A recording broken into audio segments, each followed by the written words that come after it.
Ikaze mukunzi wacu wowe udukurikira uri mu bice bigiye bitandukanye, reka nkwifurize kugenda ugira ijoro ryiza dore ko turi mu ijoro, ndetse nawe waba uri mu masaha ya mu gitondo biraterwa naho udukurikira uherereye. Nyaboneka habanje kuba ngenda nkugezaho byinshi muri iri joro biri kuvugwa hano ku kibuga cy'imirwano.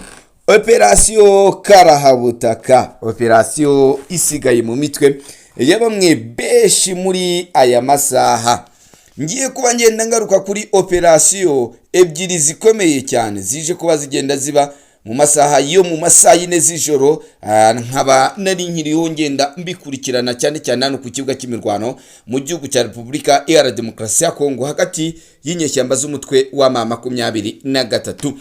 Ni operasiyo itazigera yibagirana cyane cyane ku ruhande rw'abarwanyi b'inyeshyamba za M23 no ku ruhande rw'ingabo za FDNB, igisirikare cy'abarundi, nk'uko turaza kuba atugenda tubigarukaho. Iyi operasiyo ikaba yabereye he? Hano muri Karehe. Nivuga ni ijambo Karehe rwose, Karehe yamaze kuba Karehe, yaba ku ruhande rw'umutwe w'inyeshyamba za M23 yaba no ku ruhande rw'ingabo z'abarundi. Karehe yamaze kuba Karehe. Taza kuba ngenda ngaruka mu duce tumwe na tumwe. Iyi Karehe yamaze kuba igenda ibona nyirayo, ariko nanone iyi Karehe ikaba ibaye isibaniro ry'amaraso n'imirambo bitewe n'ibije kuba bigenda biberamo. Tugiye kuba tugenda tugaruka hano gatanu kuri gatanu. Ndaza kwita mvanga muri Karehe muri utu duce nk'uduce twa Bishaka, Gitindiro ndetse na Umwami w'Ijwi. Ndaza kuba ngenda ngaruka kuri target ihari, dore ko yaba uruhande rw'umutwe w'inyeshyamba za M23 target yazo ari umuhanda uri ahangaha ndetse n'abawazarendo. Byose ndaza kuba ngenda mbigarukaho gatanu kuri gatanu. Mvuye ndahita nerekeza muri Kivu y'Amajyepfo. Muri Kivu y'Amajyepfo hano ku Ndondo, FDNB, FARDC, Wazarendo, FDLR n'abacyashuro bongeye kurasa bikomeye cyane umutwe watwirwaneho n'ingabo z'umutwe w'inyeshyamba za M23, ndetse bakaba bageze no mu baturage batangira kugenda bagirana ibiganiro n'aba baturage b'abanyamurenge muri aka gace. Baganiriye ibiki? Byose mbigufite hano imbere yanjye mu kidanago tugiye kuba tugenda tubanamo gatanu kuri gatanu. Mu gihugu cya Repubulika Iharanira Demokarasi ya Kongo kandi guverinoma yaho nayo ikaba ifite ikibazo gikomeye cyane nk'icy'isi cyose ifite kizamuka ry'ibiciro. Byose ndaza kuba ngenda mbigarukaho. Ndaza kuba ngenda ngaruka hano muri Nyiragongo. Nyiragongo abaturage bahawe igisubizo ku kibazo cy'amazi meza cyari kimaze imyaka myinshi cyane, nk'uko turaza kuba tugenda tubigarukaho gatanu kuri gatanu. Igihugu cya Repubulika Iharanira Demokarasi ya Kongo n'abarundi kandi bakaba bariho bagenda baganira uburyo hacyurwa impunzi z'abakongomani. Turaza kuba tugenda tubigarukaho gatanu kuri gatanu ahangaha. Ni mu gihe kandi umutwe w'inyeshyamba za M23 zamaze kuba zigenda zitangaza yuko zitateze ngo kuba zagenda zisubiza cyangwa se zahamije yuko zitazigera zisubira inyuma mu bice zagiye zifata. Ibitandukanye n'ibyo imisi abantu benshi bamaze imisi bagenda babona. Nyuma yaho uyu mutwe bagendaga babona yuko watangiye kugenda uva mu bice, abantu bakavuga ati nyaboneka ushobora kuba ugiye gukora wizidoro mu bice byose wagiye ufata, ariko siko bimeze.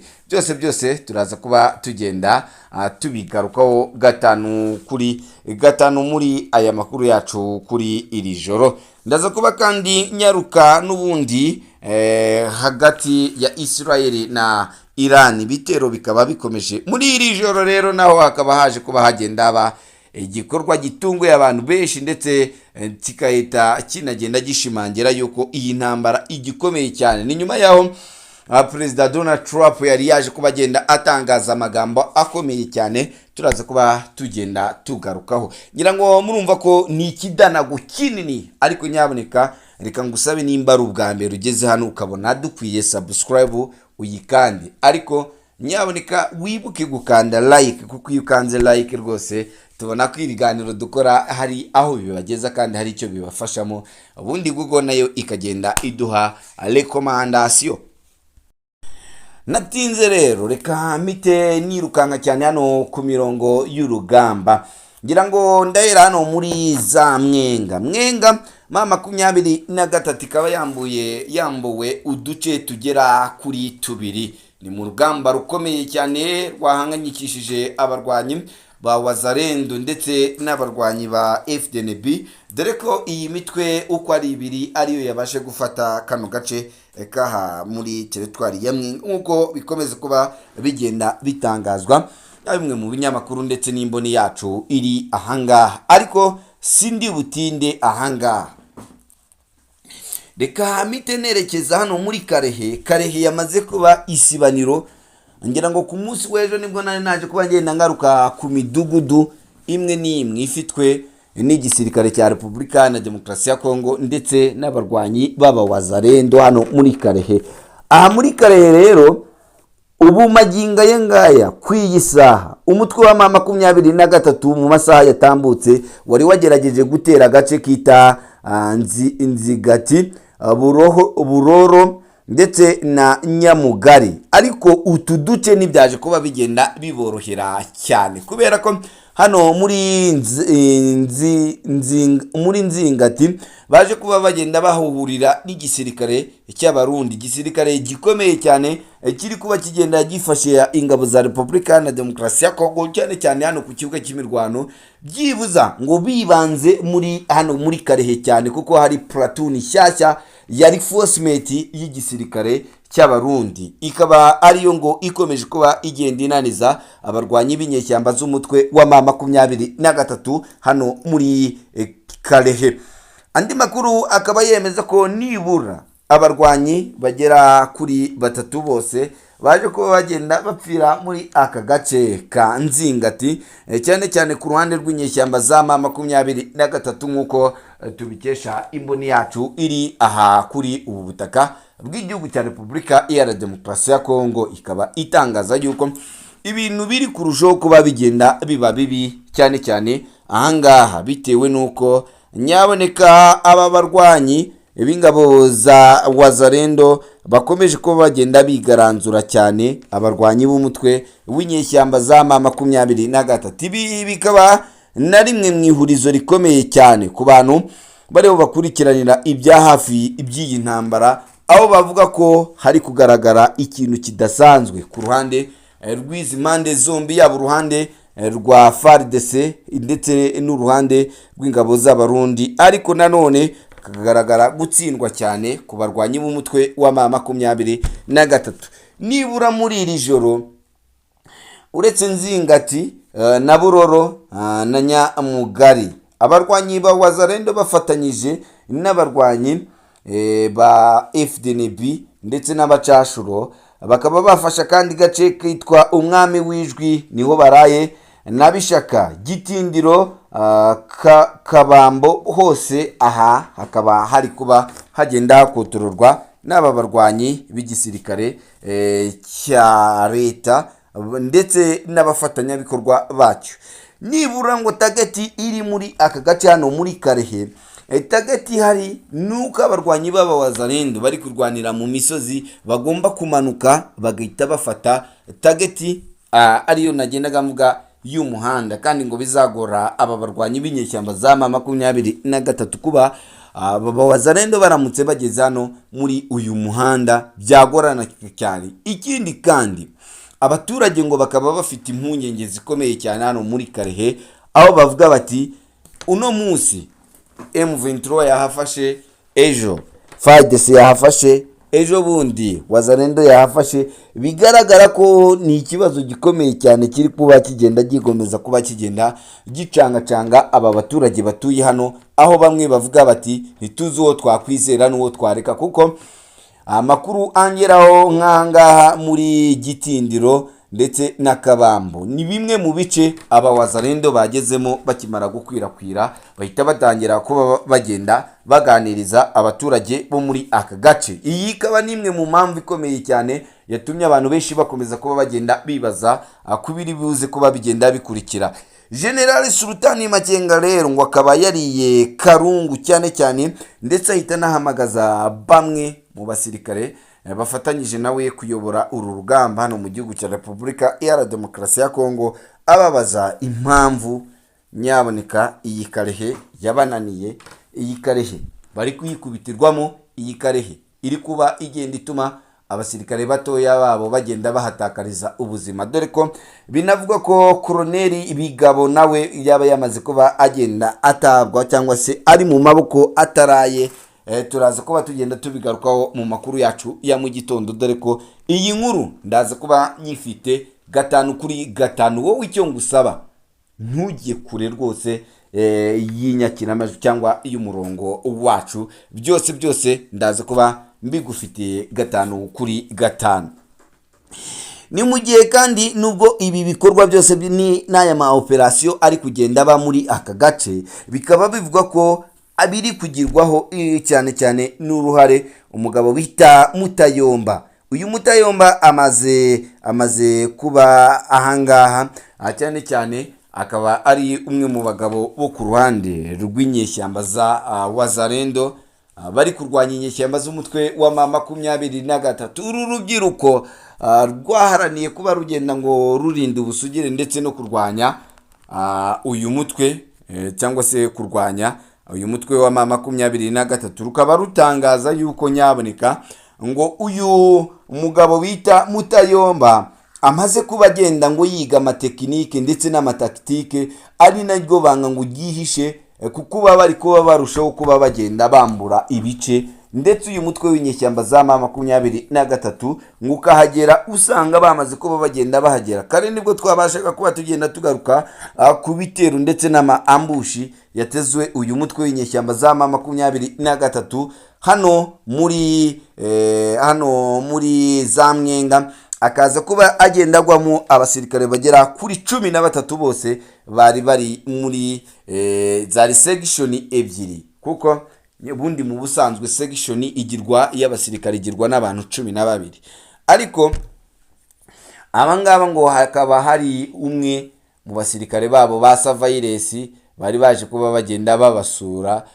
Rero uyu nawe akaba yahise agendera muri abangaba, kuko yaragiye no kubereka amwe mu makuru bagiye bafata cyane cyane hano muri Mwenga, baza kugwa mu gacu k'abasirikare b'abarundi bafatanyije na Wazalendo, cyane cyane iyobowe n'uyu mugabo bita Mutayomba ukomeje kuba akaraha kajyahe hano muri Karehe. Mvuye muri Karehe reka nerekeze muri Sud Kivu. Sud Kivu naho hiriwe imirwano ikomeye cyane hagati ya FDNB Waza ndetse n'ingabo za Repubulika Iharanira Demokarasi ya Kongo FARDC, aho bari bahanganye n'aba barwanyi b'umutwe w'inyeshyamba za M23. Mu mirwano yabaye rero FDNB rwose ikomeje kubigenda yiyerekana cyangwa se iba presentable hano ku mirongo y'urugamba, kuko nyaboneka ani tuvuga ngo umutwe wa M23 uri guhura n'akazi gakomeye cyane. Mujye mubyumva kuko nta wundi mutima mubi uhari, cyane cyane dore ko iyo uyu mutwe wakubise, turaza tukabivuga, waba wanakubiswe ngiye nkabivuga rwose nuko nguko nitereye cyane. Hakaba hari amakuru avuga yuko FARDC ubu maginga yangaya baraye hejuru ya za Murambya, bari kuganira cyane cyane n'abaturage, kuko uyu munsi bakigera ahangaha mu misozi y'umurenge hano za Ndondo ndetse bakagera kuri uyu musozi wa za Murambya, bakaba bahise batumaho abaturage bagenda baganira nabo. Icyo baganiriye n'aba baturage rero, aba baturage baheruka gutangaza ko cyangwa se gufusha amatungo aho bita na ba mwana, yaba uruhande rwa FARDC ruvuga ko ari ingabo za M23 zabarashe, ndetse n'aba barwanyi b'inyeshyamba za M23 baba bararashe aya matungo y'abaturage, ndetse n'abaturage bari bibereye mu mirima bakabasha kuvayo. Ariko izi ngabo zikaba zagiye kuganira nabo ndetse kandi ngo zinabahumuriza zibereka yuko zihari kandi ziteguye kuba zagenda zibarungira umutekano. Mu nyuma yo kuganira aba baturage kandi bikaba bivuga ko uko cyangwa se ngo igituro cyaturutse imitimba cyangwa se cyaje kuba kigenda gituma abantu benshi bagenda bafunguka mu bwonko nyuma y'ibi bikorwa. Ibi ni ibitero biri gutera hano mu misozi y'umurenge biturutse mu bice bigiye bitandukanye. Ibitero bimwe biri guturuka hano za Mitamba ndetse na za Kajengwe. Hari imirwano ikomeye cyane. Iyi mirwano ngo bikaba biyobowe na Nyamitamba. Ubu abavuye kwa Sanzimana.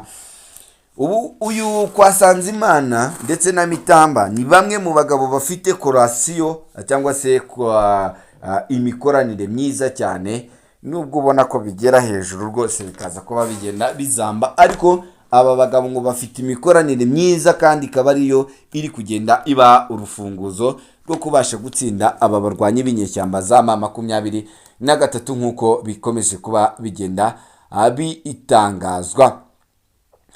Mu yandi makuru kandi reka mpite nyarukira ku nkuru ivuga ko Repubulika ya Demokarasi ya Kongo ndetse ikaba iri mu biganiro na Repubulika y'u Burundi mu gucyura impunzi, yaba impunzi z'abakongomani bari mu gihugu cy'u Burundi, ngira ngo bamaze kuba benshi hano muri East Africa, yaba mu Rwanda barari, yaba Uganda barari, yaba Kenya barari, yaba mu Burundi, aba bose bakaba bahari. Ni inkuru rero nyaboneka nagira ngo tubashe kuba tugenda twinjiranamo 5 kuri 5, ariko nkwibutsa nti kanda subscribe, like, share nyaboneka, ubundi biganiro byacu bije bikugeraho 5 kuri 5. Ku itariki ya 4 z'ukwezi kwa 4 mwaka wa 2026 ubutegetsi bwa Repubulika ya Demokarasi ya Kongo n'ubwo Burundi bwatangiye ibiganiro byihariye bigamije gushaka uburyo burambye bwo gucyura abanyekongo bahunze imirwano yabereye muri teritwari ya Uvira mu ntara ya Kivu y'Amajyepfo mu mpera z'umwaka ushize w'2025. Ibi ni ibiganiro biri kubera mu mujyi wa Karemi mu ntara ya Tanganyika, byitabiriwe n'inzego zitandukanye zirimo n'abahagarariye ishami ry'umuryango w'abibumbye ryita ku mpunzi HCR, rifite uruhare mu gushaka igisubizo by'ibibazo birambye by'impunzi muri aka karere k'ibiyaga bigari, cyane cyane ku ruhande rw'ingabo z'abarundi. Guverineri w'intara ya Kivu y'Amajyepfo washyizweho na leta ya Repubulika ya Demokarasi ya Kongo, Janke Perusi, yatangaje ko iyi gahunda igamije gushyiraho uburyo bufatika n'ingengabihe yihariye yo gucyura impunzi z'abanyekongo ziri mu bihugu by'abaturanyi, cyane cyane mu Burundi no muri Tanzania. Akaba yagaragaje ko bazacyurwa bazava ahantu hatandukanye harimo mu miji ya Bujumbura, Gitega na Cibitoki mu Burundi, ndetse no mu nkambi z'impunzi zo mu gihugu cya Tanzania nk'uko yazaga kuba agenda abivuga. Imirwano yabaye mu kwezi kwa 12 2025 mu bice bya Sange n'umujyi wa Uvira yateje ibibazo bikomeye by'ubuhunzi. Iyo ni imirwano yahanganishije ihuriro rya Alliance Fleuve Congo n'ingabo za Repubulika ya Demokarasi ya Kongo zifatanyije n'imitwe yitwaje intwaro ishyigikiye. Ni mu gihe kandi kitarenze icyumweru kimwe AFC M23 yari yamaze kwigarura ibindi bice by'ingenzi harimo n'umujyi wa Uvira ndetse n'ikiyaga cya Rusizi gifite akamaro kanini mu bukungu n'umutekano muri aka karere. Iyi ni intambara yatumye abaturage barenga 1,200,000 bahungira imbere mu gihugu, mu gihe abandi bagera ku bihumbi 800 bahungiye mu bihugu by'ibituranyi cyane cyane Burundi, Tanzania. Ibi byatumye ikibazo cy'impunzi kirushaho gukomera cyane cyane ko benshi muri bo batabashije kubona ubufasha buhagije cyangwa se uburyo bwo gusubira mu ngo zabo nk'uko Loni yakomeje kuba igenda ibitangaza. ASM 23 yagenzuraga Uvira n'ibice biyikikije. Leta y'u Burundi yahise ifunga umupaka wayo wa Gatumba Vugizo mu rwego rwo kwirinda ko umutekano wayo wahungabana. Icyo gihe cyatumye abanyekongo benshi bari bahongiye mu Burundi n'abandi mu Burundi babura uko basubira mu gihugu cyabo nk'uko bikomeza kuba bigenda bitangaza.